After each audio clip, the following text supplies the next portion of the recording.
The Island of Dr. Moreau by H. G. Wells. Chapter 4. At the Schooners' Rail. That night land was sighted after sundown, and the schooner hove to. Montgomery intimated that was his destination. It was too far to see any details. It seemed to me then simply a low-lying patch of dim blue in the uncertain blue-grey sea. An almost vertical streak of smoke went up from it into the sky. The captain was not on deck when it was sighted.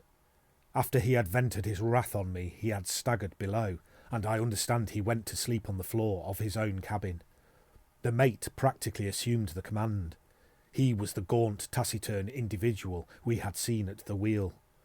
Apparently, he was in an evil temper with Montgomery. He took not the slightest notice of either of us. We dined with him in a sulky silence, after a few ineffectual efforts on my part to talk.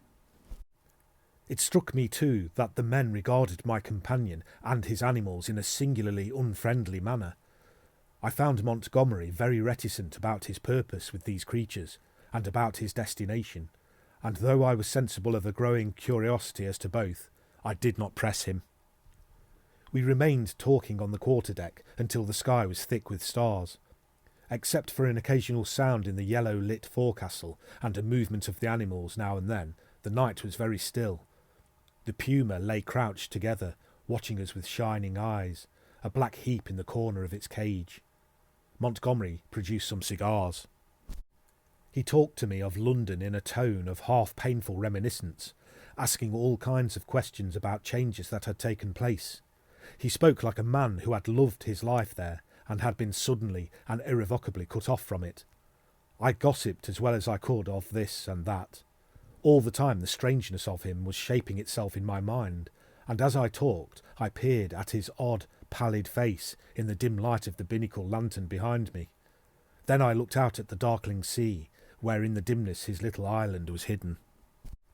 This man, it seemed to me, had come out of immensity merely to save my life. Tomorrow he would drop over the side and vanish again out of my existence. Even had it been under commonplace circumstances, it would have made me a trifle thoughtful, but in the first place was the singularity of an educated man living on this unknown little island, and coupled with that, the extraordinary nature of his luggage. I found myself repeating the captain's question. What did he want with the beasts?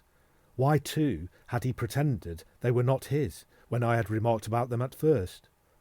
Then, again, in his personal attendant, there was a bizarre quality which had impressed me profoundly. These circumstances threw a haze of mystery round the man. They laid hold of my imagination and hampered my tongue. Towards midnight, our talk of London died away, and we stood side by side, leaning over the bulwarks and staring dreamily over the silent, starlit sea, each pursuing his own thoughts. It was the atmosphere for sentiment, and I began upon my gratitude. "If I may say it," said I, after a time, "you have saved my life." "Chance," he answered, "just chance. I prefer to make my thanks to the accessible agent." "Thank no one. You had the need, and I had the knowledge, and I injected and fed you much as I might have collected a specimen. I was bored, and wanted something to do. If I'd been jaded that day, or hadn't liked your face, well, it's a curious question where you would have been now." This damped my mood a little. "At any rate," I began. "It's a chance, I tell you," he interrupted, "as everything is in a man's life. Only the asses won't see it.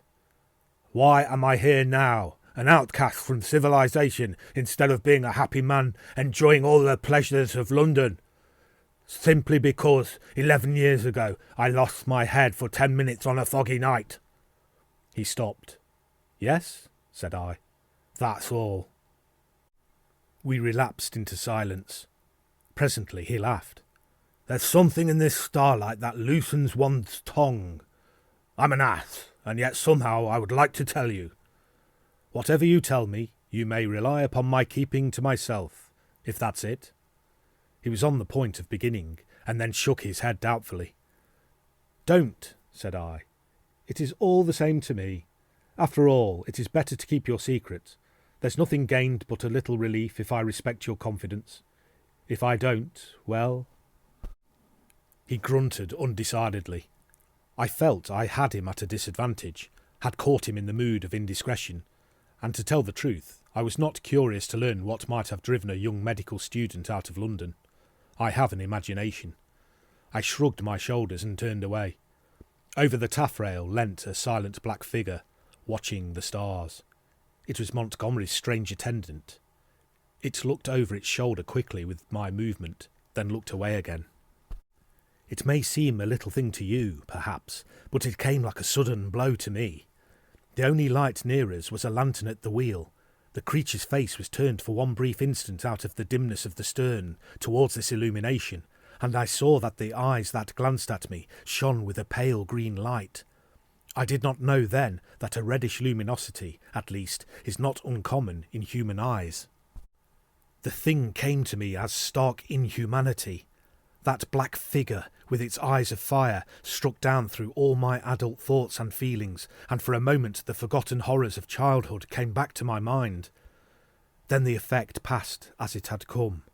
An uncouth black figure of a man, a figure of no particular import, hung over the taffrail against the starlight, and I found Montgomery was speaking to me. "I'm thinking of turning in then," said he, "if you've had enough of this."